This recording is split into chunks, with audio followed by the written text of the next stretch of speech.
नमस्कार दोस्तों, स्वागत है आपका मेरे चैनल कॉमिक्स लाइफ में। शुरू करते हैं मनोज कॉमिक्स की एक और मज़ेदार कॉमिक्स, करमवीर और उड़ने वाला घोड़ा पार्ट 3। यह सुनकर जो आज्ञा जंजाली तांत्रिक, मैं अभी करमवीर के जहाज की ओर जाती हूँ, इतना कहकर चंचला समुद्र में कूद गई। उसने समुद्र में तैरती एक बड़ी मछली को जा पकड़ा और उसकी पीठ पर सवार होकर बोली, मछली, मुझे जल्दी से करमवीर के जहाज के पास ले चलो। भयभीत मछली चंचला को लेकर जहाज की ओर तैरने लगी। तभी जहाज पर खड़े करमवीर ने देखा, ओह, लहरों में अचानक ही उभार आ गया है। लगता है अब समुद्र में ही जल समाधि बनेगी। जहाज लहरों के थपेड़ों से बुरी तरह डगमगाने लगा था। तभी मछली पर सवार चंचला वहां प्रकट हुई। ओह, यह मछली पर सवार स्त्री कौन है?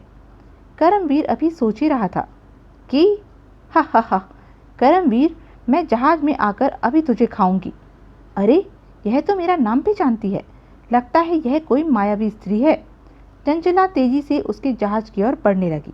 तब करमवीर ने आंखें मूंद ली और हाथ जोड़कर जल देवता की स्तुति करने लगा। जल देवता, मैं आपकी शरण में हूँ, घर से दूर हूँ। इस मायावी स्त्री से मेरी रक्षा कीजिए। अभी वह प्रार्थना कर ही रहा था कि उसे एक चीख सुनाई दी। अतः उसने घबराकर आंखें खोल दी। ओह, समुद्र से एक विशाल हाथ निकलकर मायावी स्त्री को पकड़े हुए है। लगता है जल देवता ने मेरी प्रार्थना सुन ली है। बचाओ! देखते देखते विशाल हाथ समुद्र में विलीन हो गया। साथ ही साथ चंचला भी गायब हो गई। अब लहरों की हलचल भी थम गई थी। जहाज का हिलना डुलना भी रुक गया था। करमवीर हैरत में डूबा जहाज पर खड़ा सोच रहा था कि तभी आकाशवाणी गूंजी। करमवीर, हम जल देवता बोल रहे हैं। तुमने हमारी स्तुति की थी।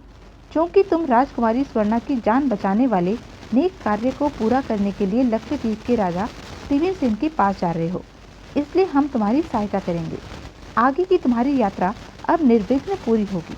हमारे आवेश पर न तो अब समुद्र की लहरें तुम्हें सताएंगी और न ही भयंकर समुद्री जीव जंतु तुम्हें परेशान करेंगे।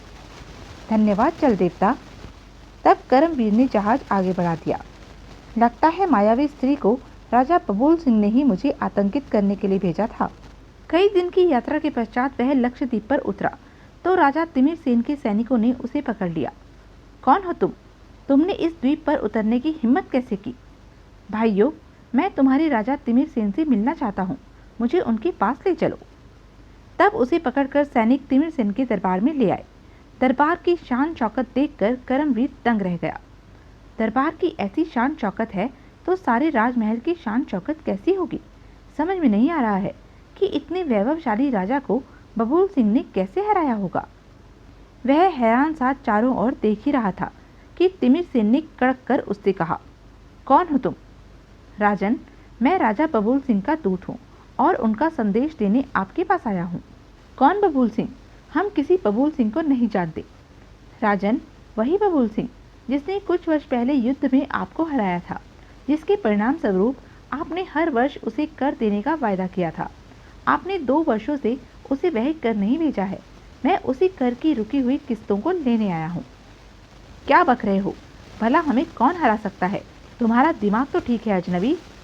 महाराज, मेरा दिमाग तो ठीक है, लेकिन कर की किस्तों को देने के सवाल पर शायद आपका दिमाग अवश्य बौरा गया है।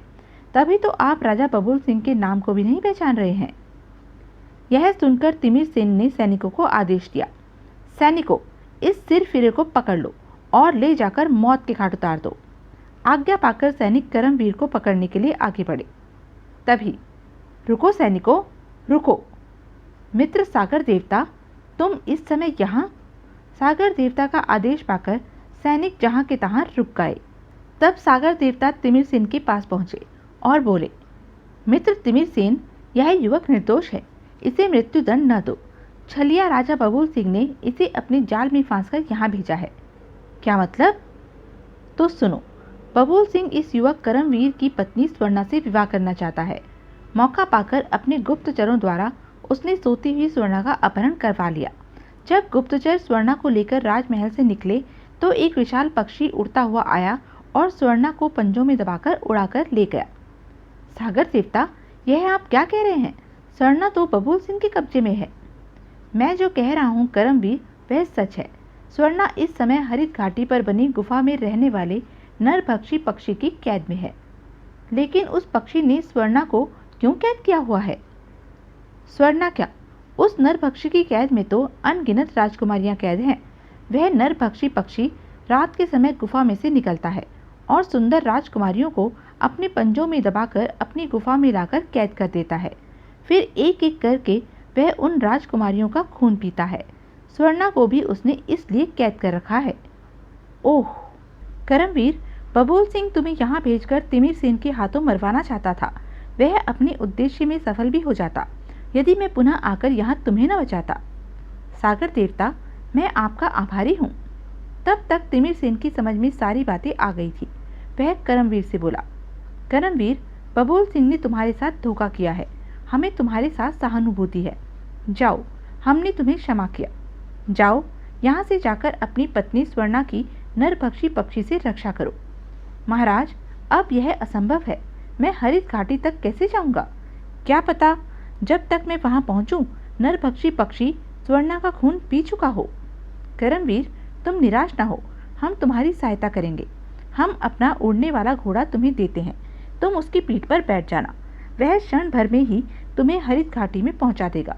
साथ ही साथ हम तुम्हें ऐसी करामती तलवार भी देंगे जिसके एक ही वार से नरभक्षी पक्षी मौत के घाट उतर जाएगा। तब तिमिर सेन ने उसे अपनी करामती तलवार दी। एक बात ध्यान रखना करमवीर, तुम यहाँ से रात्रि होने पर ही हरित घाटी की ओर जाना। रात्रि में ही नरभक्षी पक्षी गुफा में राजकुमारियों को कैद करके अपने शिकार की खोज में जाता है। उसकी अनुपस्थिति में तुम गुफा के द्वार के पीछे छिपकर बैठ जाना। जैसे ही अपने शिकार के साथ नरभक्षी पक्षी गुफा में प्रवेश करे, तुम तलवार से उसे मौत के घाट उतार देना। रात्रि होने तक करमवीर लक्षद्वीप में ही रुका। रात्रि होने पर राजा तिमिर सेन ने अपना उड़ने वाला घोड़ा उसे सौंप दिया। करमवीर, इसकी पीठ पर बैठ जाओ, यह तुम्हें हरित घाटी में बनी गुफा के बाहर ले जाएगा। करमवीर घोड़े की पीठ पर बैठ गया। तब घोड़ा उसे लेकर आकाश में उड़ गया। जल्दी ही घोड़ा हरित घाटी में गुफा के बाहर जा उतरा। यही वह गुफा है जिसमें मेरी स्वर्णा कैद है। उसने पूरे बल के साथ गुफा के द्वार पर लगे पत्थर को सरकाया। तत्पश्चात वह गुफा के द्वार पर खड़ा हो गया और पुकार कर कहा, गुफा में जितनी भी राजकुमारियां हैं, सब बाहर आ जाओ। मैं तुम लोगों को नरभक्षी पक्षी की कैद से छुड़ाने आया हूँ। करमवीर की आवाज़ गुफा में गूंज उठी। अगले ही पल सहमी हुई राजकुमारियों ने गुफा से बाहर निकलना शुरू किया। करमवीर एक एक को ध्यान से देखने लगा। सबसे अंत में वह रही स्वर्णा, कैसी हल्दी की तरह पीली पड़ गई है। करमवीर ने उत्साह में भरकर उसे पुकारा, स्वर्णा। अपना नाम सुनकर स्वर्णा ने तेजी से गर्दन ऊपर उठाई। स्वामी, आप? स्वर्णा दौड़कर करमवीर की छाती से लग गई और रोने लगी। तब करमवीर ने उसे दिलासा देते हुए कहा, स्वर्णा, रो नहीं, मैं आ गया हूँ। अब मैं उस नरभक्षी पक्षी को मौत के घाट उतार दूंगा। तुम सभी राजकुमारियों को साथ लेकर यहाँ से दूर चली जाओ। अच्छा स्वामी। स्वर्णा जल्दी ही सभी राजकुमारियों को साथ लेकर वहाँ से दूर चली गई। तत्पश्चात वह गुफा के द्वार के पास छिपकर नरभक्षी पक्षी के आने की प्रतीक्षा करने लगा। कुछ देर बाद सामने से नरभक्षी पक्षी उड़ा चला आ रहा है। अब मुझे सतर्क हो जाना चाहिए। जैसे ही नरभक्षी पक्षी ने गुफा में प्रवेश करना चाहा, विशाल पक्षी दर्द से कराह उठा और पंजे में दबी राजकुमारी पृथ्वी पर गिर पड़ी। तब करमवीर ने उसके दूसरे पंख पर फार किया।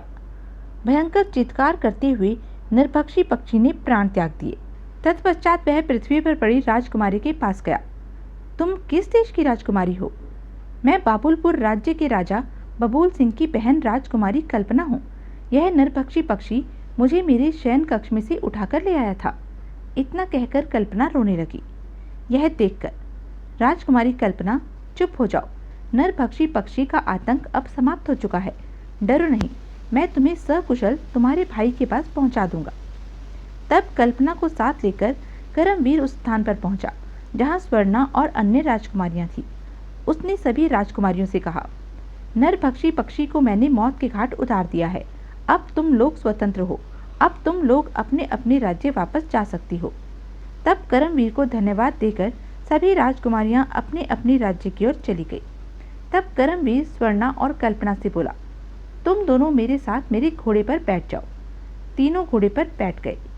तब घोड़ा उन्हें लेकर सुबोध नगर की ओर उड़ चला। जल्दी ही वे सुबोधनगर जा पहुंचे। मेरी बच्ची स्वर्णा बेटी। तब करमवीर ने विस्तार पूर्वक उन्हें सारी बात बताई। दूसरे दिन राजा रूप वर्मा ने अपना दूत बबूल सिंह के पास भेजा। राजन, आपकी बहन राजकुमारी कल्पना हमारे राजमहल में कुशलतापूर्वक है। राजकुमारी स्वर्णा के साथ साथ युवराज करमवीर आपकी बहन को भी नरभक्षी पक्षी की कैद से छुड़ा कर लाए हैं। क्या? बबूल सिंह तत्काल ही दूत के साथ सुबोधनगर पहुंचा और करमवीर से क्षमा मांगता हुआ बोला, करमवीर, मुझे क्षमा कर दो। मैंने तुम्हारी पत्नी पर बुरी नजर डाली थी। एक तुम हो जो मेरी बहन को मौत के मुंह से निकाल लाए हो। राजा बबूल सिंह, मुझे खुशी है कि आपको अपनी गलती का एहसास हो गया है। बबूल सिंह राजकुमारी कल्पना को साथ लेकर वापस बाबुलपुर लौट गया। तब धूमधाम के साथ राजा रूप वर्मा ने राजकुमारी स्वर्णा को करमवीर के साथ विदा किया। तो यह थी मनोज कॉमिक्स की एक मज़ेदार कॉमिक्स। ऐसी ही मज़ेदार कॉमिक्स के लिए बने रहिए मेरे साथ। और हाँ, मेरे चैनल को लाइक, शेयर और सब्सक्राइब करना ना भूलें। धन्यवाद।